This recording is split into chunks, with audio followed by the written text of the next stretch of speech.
Halo semua, di video kali ini saya akan berbagi tentang satu kasus hukum di Singapura. Terpeleset dan cedera saat bertugas.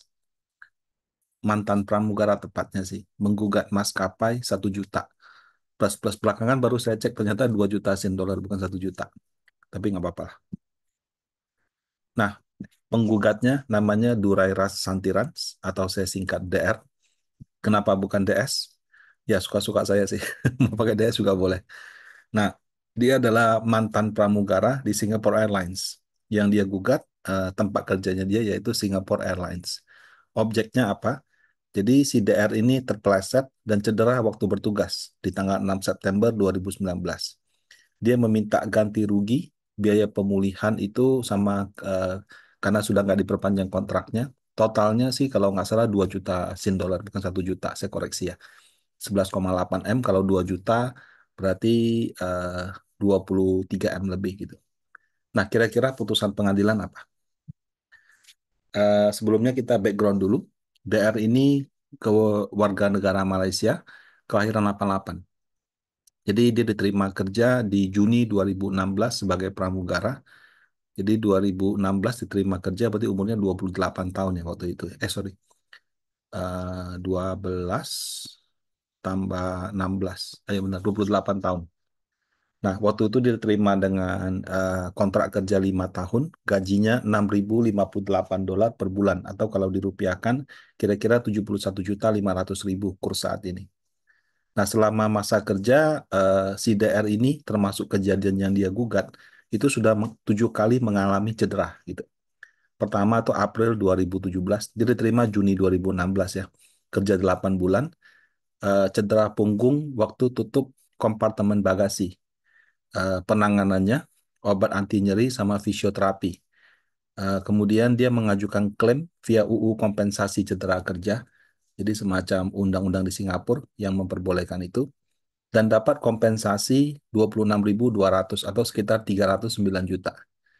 Nah, di Juli 2017, dia kembali mengalami memar pada lengan kiri waktu membagikan makanan, cuma waktu itu tanpa kompensasi, tanpa penanganan juga. September 17, jempol kirinya kepentok troli makanan waktu dia lagi memperlambat gitu. Nah, waktu itu tanpa kompensasi dan penanganan. Januari 18, DR jatuh dan cedera, jatuh dan cedera waktu turun dari crew bank. Ya, crew bank itu jadi kayak di dalam pesawat itu kayak ada satu tempat untuk istirahatnya si apa namanya pramugara sama pramugari. Cuma kayaknya mesti pesawat besar sih. Kalau pesawat biasa sih dia duduk di belakang. Tapi kalau pesawat besar tuh kayak ada satu ruangan lagi gitu. Nah, penanganannya eh, di April 2018 dia dioperasi tulang belakang. Jadi di section C5 sampai C6, operasinya sekitar 41.000 atau 483 juta, semuanya ditanggung oleh Singapore Airlines.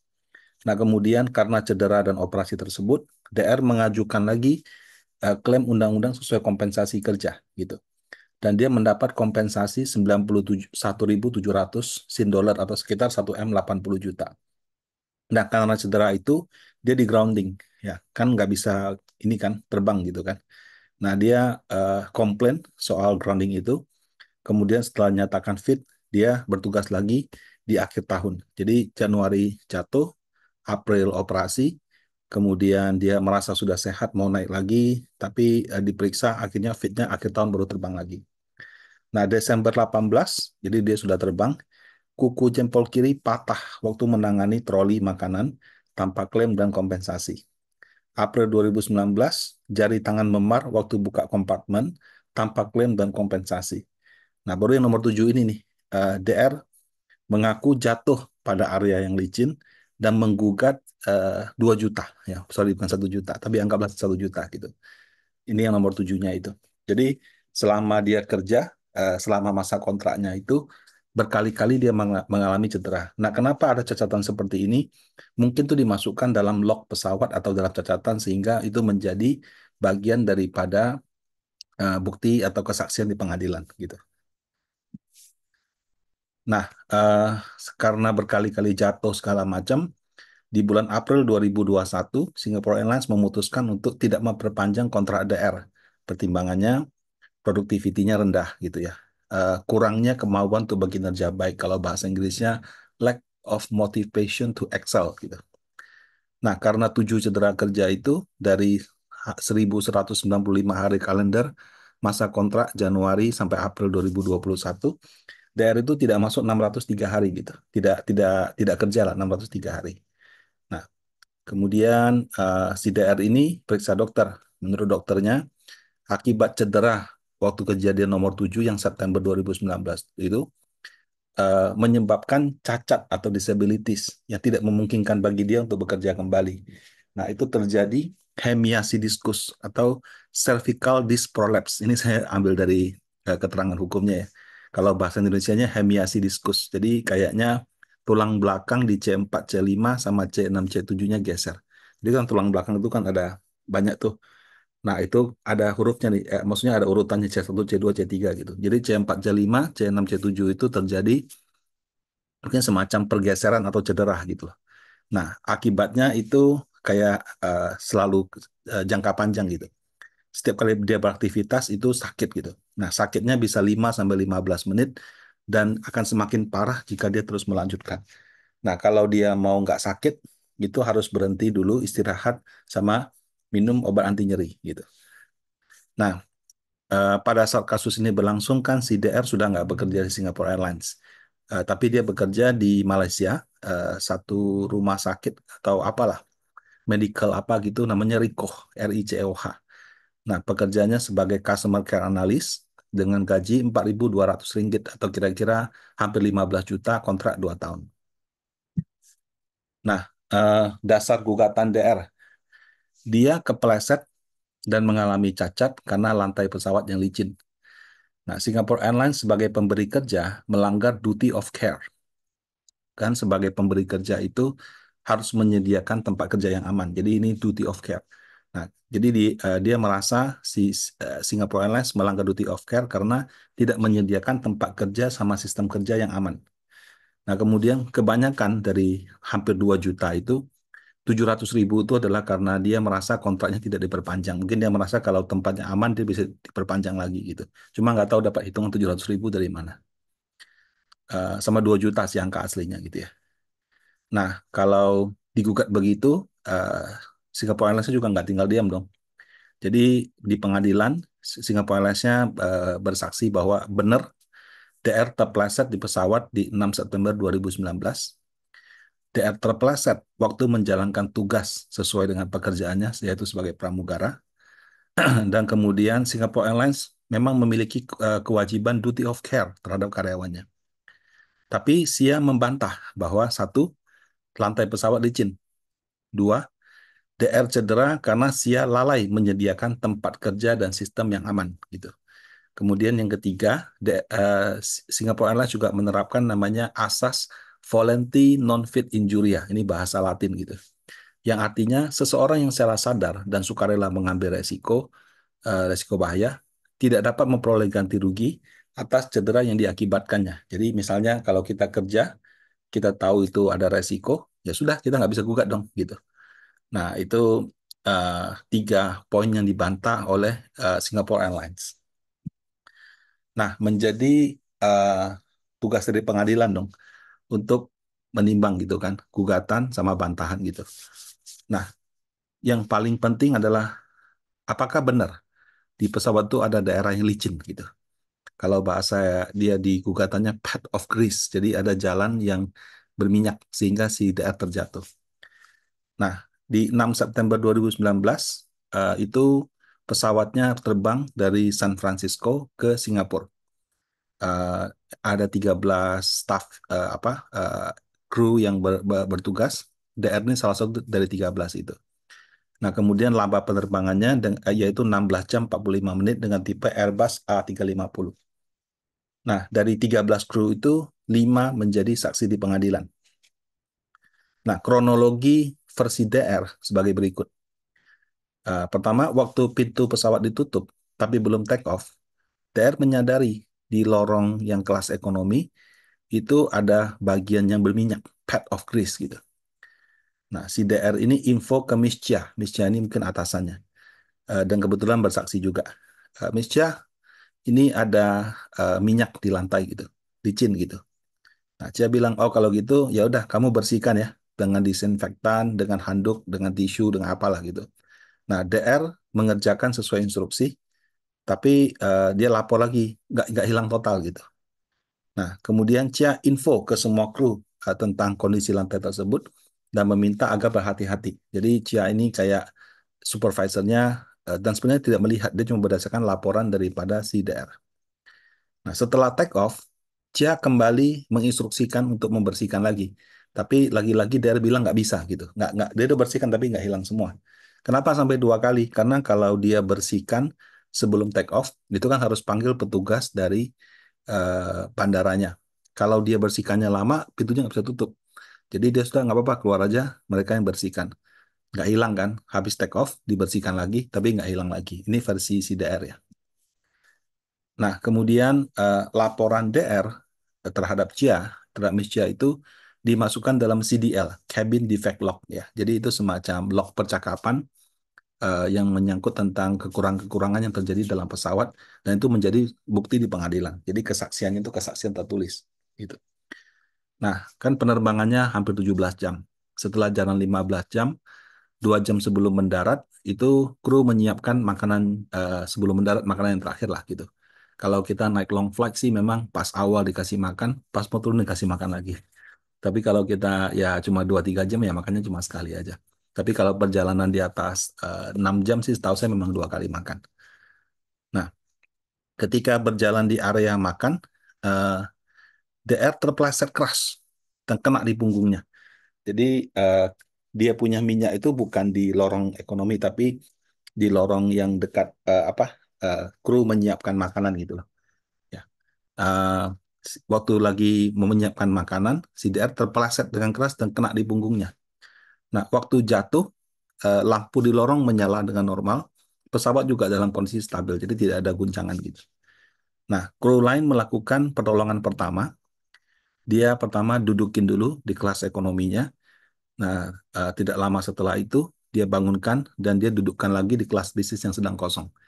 Nah, akhirnya DR ya sudah dibebas tugaskan. Jadi dia istirahat di situ sampai pesawat mendarat.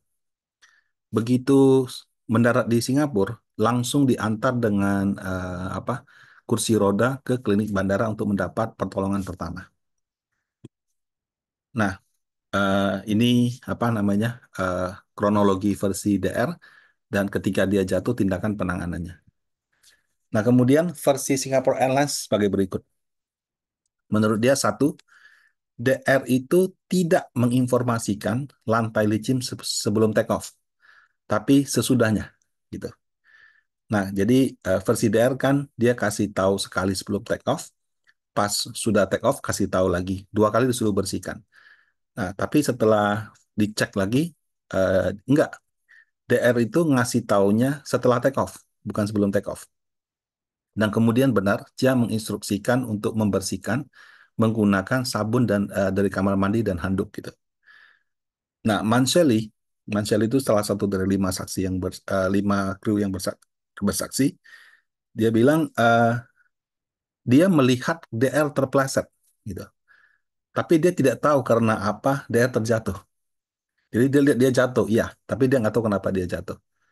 Kemudian dari 11 petugas lain tidak ada yang melihat secara langsung kan ber-13 ya. Jadi ada DR, ada Mansheli, plus ada 11 orang lagi dong 13 gitu kan. Tidak ada satupun yang melihat DR jatuh dan juga nggak tahu kenapa dia bisa jatuh gitu. Nah, kemudian antara lokasi jatuhnya kayaknya menurut DR sama Manseli agak beda, tapi ya sudah itu nggak penting. Eh, Kemudian eh, dari penelusuran lebih lanjut lagi, eh, ada pertimbangan pengadilan sebagai berikut. Jadi pengadilan itu setelah mempertimbangkan kesaksian dari dua pihak, dia merasa DR ini tidak kredibel. Ya. Kenapa? Ada 4 pertimbangan. Satu, waktu pertama kali ketemu jalan licin, dia mengaku baru bersihkan setelah diminta. Tapi setelah dilakukan cross examination, jadi kan kalau di pengadilan tuh kan kalau omongan kan di cross check. Kamu ngomong apa, jam berapa, omongannya kayak apa, ke siapa gitu. Terus pihak yang itu ditanya lagi gitu. Jadi dilakukan pencocokan, terus kalau ada ketidak ini dibantah gitu. Tapi belakangan setelah diklarifikasi, dia bilang dia bersihkan dulu, baru kemudian lapor, kemudian diminta bersihkan lagi. Itu sudah ada satu yang tidak klop gitu. Kan awalnya dia bilang dia lapor 2 kali. Belakangan dia bersihkan dulu, dia lapor, terus disuruh bersihkan lagi. Nah, di kesaksian tertulis dia bersihkan dan sampai 2 kali, tapi tidak berhasil. Belakangan menjadi berhasil, tapi lantainya tetap licin gitu. Lantai yang berminyak tersebut sudah bersih tapi agak berkilau. Itu di laporannya. Ya, jadi di kesaksiannya, laporannya bilang 2 kali bersihkan tapi dia ganti lantainya yang berminyaknya sudah hilang, tapi eh, agak berkilau, shiny gitu. Dan anehnya cuma DR yang bisa melihat, karena orang lain lihat nggak ada, cuma dia lihat ada gitu. Nah, kemudian DR tidak sebut dalam kesaksiannya. Ternyata setelah DR jatuh, kru lain itu sempat coba jalan ke tempat DR itu dan lihat-lihat, nggak ada kok yang licin gitu. Semuanya bilang tidak ada apa-apa gitu. Nah, kemudian DR itu berkeras. Dia itu sudah bersihkan 2 kali, tapi masih licin. Dan hanya dia yang diminta untuk membersihkan. Jadi seolah-olah kayak kamu jatuh tuh karena ada lantai licin dan cuma kamu yang bisa lihat gitu. Nah, 4 hal di atas selain ada kesaksian yang berubah setelah dilakukan cross examination, itu cenderung seperti DR membangun untuk menguatkan kasusnya gitu. Nah, kemudian si Singapore Airlines juga mengatakan begini, semua kru termasuk DR itu telah menjalankan cabin crew readiness program. Jadi semacam program pelatihan lah untuk cabin crew gitu. Yang di dalamnya termasuk bagaimana menangani lantai yang licin. Nah, dalam kondisi tersebut, kalau ketemu lantai yang licin, apa yang harus diperbuat? Tindak lanjutnya bagaimana? Kalau bersih, bagaimana? Nggak bersih, bagaimana? Itu semuanya sudah ada di dalam itu. Nah, bahkan ketika kru yang lain, mereka waktu bersaksi di pengadilan, dia bilang, semua pramugari dan pramugara Singapore Airlines itu terlatih untuk membersihkan kalau ada tumpahan minuman, minyak, dan kotoran di lantai dengan cepat gitu. Kenapa? Itu kan tempat jalannya orang gitu. Kalau nanti ada apa-apa, licin itu bisa bahaya. Jadi mereka tuh sudah terbiasa untuk membersihkan. Nah, sehingga kalau dibilang ada lantai yang nggak bisa dibersihkan, menurut mereka tidak make sense gitu. Nah, pelatihan eh, yang CCRP itu, Cabin Crew Readiness Program itu, eh, dan ketika jatuh waktu langsung segera dirawat itu menunjukkan Sia itu telah menjalankan duty of care gitu. Bahkan dia di beberapa cedera yang lama kan tetap dirawat, diganti biaya pengobatannya, bahkan dikasih kompensasi gitu. Jadi menurut pengadilan Sia itu telah menjalankan duty of care gitu. Nah, atas dasar itu gugatan DR ditolak. Jadi Singapore Airlines sudah bertanggung jawab atas cedera pribadi yang dialami oleh DR. Nah, bagaimana menurut Bapak Ibu? Kalau ada pendapat berbeda, silakan komen ya. Demikian kasus kali ini, semoga bermanfaat. Terima kasih.